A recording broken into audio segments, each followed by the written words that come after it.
The causes of the outbreak of World War I is one of the most hotly debated topics in the 20th century.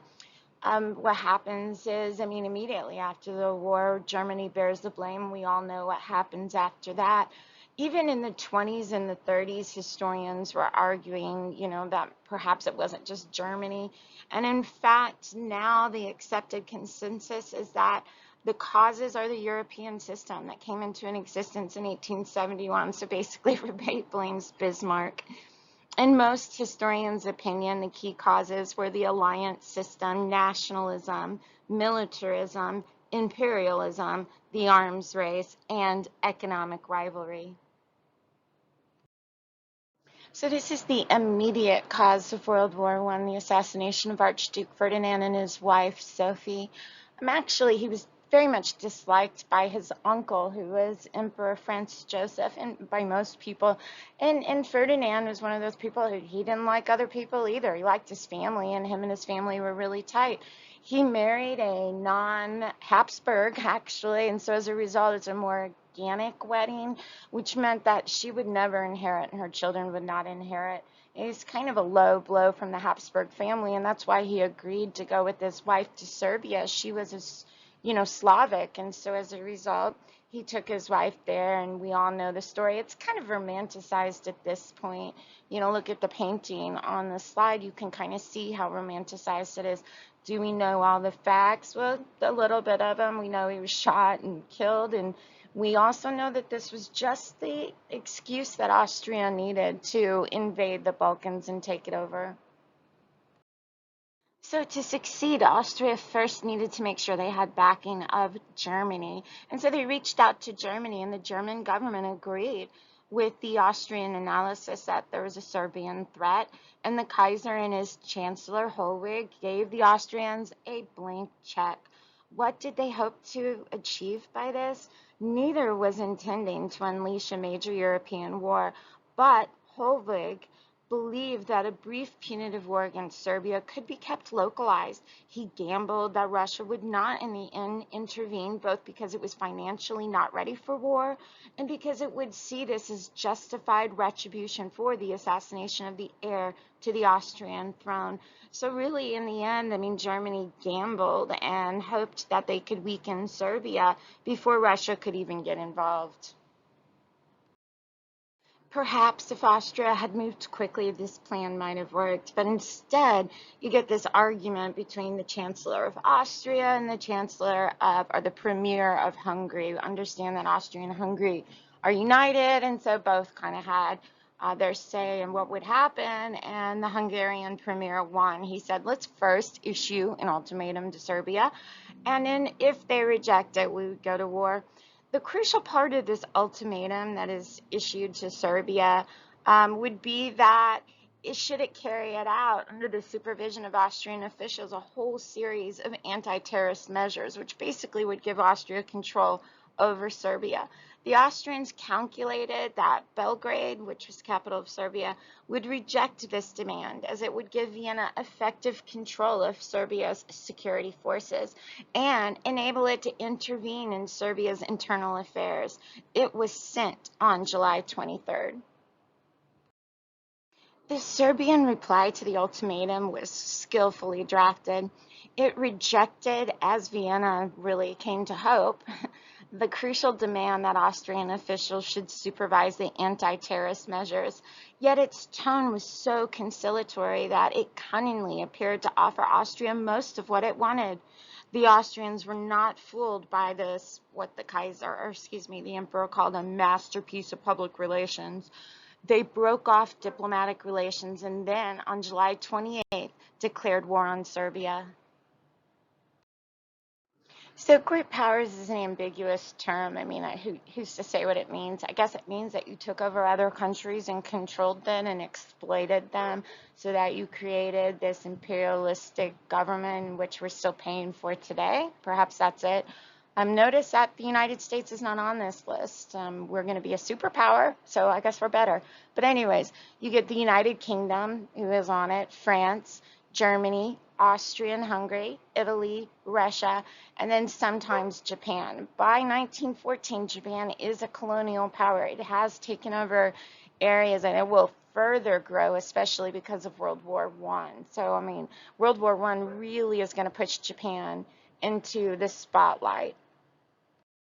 So I'm not going to go into my theory that inbreeding is really what caused the decline of absolute monarchy and then these families. I mean, but I will say this, that this was called the Cousins' War because all three of these men were related to each other through varying degrees and centuries of intermarriage between their families, and they all start a war. In fact, two of them look so similar you can't tell the difference. You can't tell which one is Tsar Nicholas II and which one is George V of England. And so as a result, you know, at the end, this actually destroys all hope of the aristocracy. World War One is the end. It's done. You're over. Absolute monarchies still exist in some areas, but they are not in Europe. So back to the outbreak of World War One, the Russians accepted the Austrians' right to demand an inquiry into the assassination at Sarajevo, but they were not ready to tolerate the destruction of Serbia and Austro-Hungarian domination of the Balkans. On July 28th, the day Austria declared war on Serbia, the Russian government ordered the mobilization of the military districts of Odessa, Kiev, Kazan, and Moscow. 2 days later, this was changed to full mobilization despite the initial reservations of the Tsar and a personal appeal from the Kaiser. This move certainly heightened the tension, although it would take at least 6 weeks before the Russian army would be ready for war. So Russian mobilization made it so that Germany had to mobilize. The Schieffelin Plan called for them to defeat France before Russia could mobilize. So the minute that Russia begins to do it, which is going to, take 6 weeks, Germany has to move and they have to defeat France first. So their general staff is already urging mobilization as soon as Serbia rejects the ultimatum. By July 31st, it issued its own ultimatum to Russia, warning that its government would begin to mobilize within 12 hours. Germany would fully mobilize its armed forces then. When the ultimatum expired, Germany declared war on Russia. Politically, the fact that the Russians started general mobilization before the Germans enabled the Chancellor to claim that Germany was only acting defensively against the Russian threat.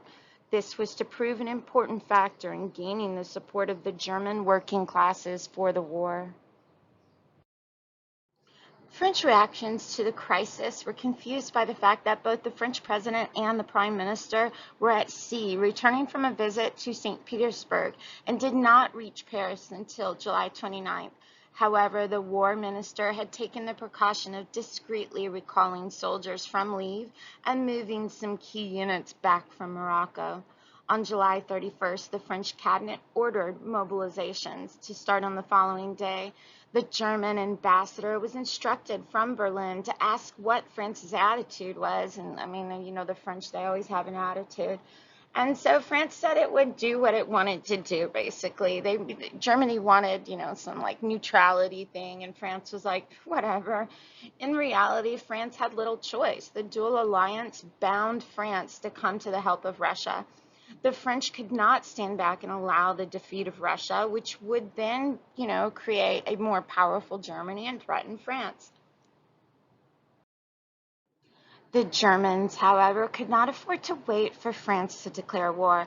They had to implement the Schieffelin Plan, which involved a flanking attack against France through Belgium as soon as possible. On August 2nd, they sent an ultimatum to Belgium demanding a free passage for their troops. When this was rejected the following day, orders were given to the German army to advance into Belgium, and war was declared on France. A quick note on Belgium, by the way, because we're about to cover Great Britain. Great Britain had promised in 1815, after Napoleon and this big, huge Battle of Waterloo was fought in Belgium, that they would always agree to protect Belgium. So if Germany is going to invade France through Belgium, it means they're going to bring Great Britain into the war, no doubt about it. I mean, they do.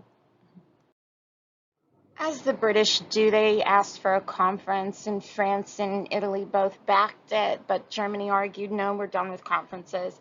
And so as a result, discreetly, the British fleet is called back, and it looks like the British are going to join this war, especially if Belgium is invaded or France should be attacked. With the announcement of Russian mobilization and the German declaration of war on Russia, pressure from both France and Russia on Great Britain to enter the war increased, while Germany attempted to persuade Britain to remain neutral. The French argued that Britain was morally committed to back them. It was finally the German violation of Belgium on August 4th that enabled the war party to win over a majority of those in cabinet who still clung to the hope that Britain could keep out of the war. An ultimatum was sent to Berlin at 2 p.m. that afternoon, and when it expired at midnight, Britain was at war with Germany. Throughout the critical days in late July, Italy, despite being a member of the Triple Alliance, refused to align itself with Germany and Austria and Hungary. There was little public support for Austria, who was still viewed as a traditional enemy, and also an awareness of how vulnerable Italy's coastline would be to the British and French naval attacks. After the war in Libya, the army too needed to be re-equipped and rested. However, the Italian Prime Minister did not rule out eventual entry on either side if promised sufficient to territorial reward. Japan quickly seized the chance to declare war on Germany on August 23, 1914, so as to capture German territory in the Chinese province of Shandong, as well as the German Pacific Islands. Japan refused to send any troops to the Western Front, but its navy helped Britain to ensure the security of the Pacific Ocean.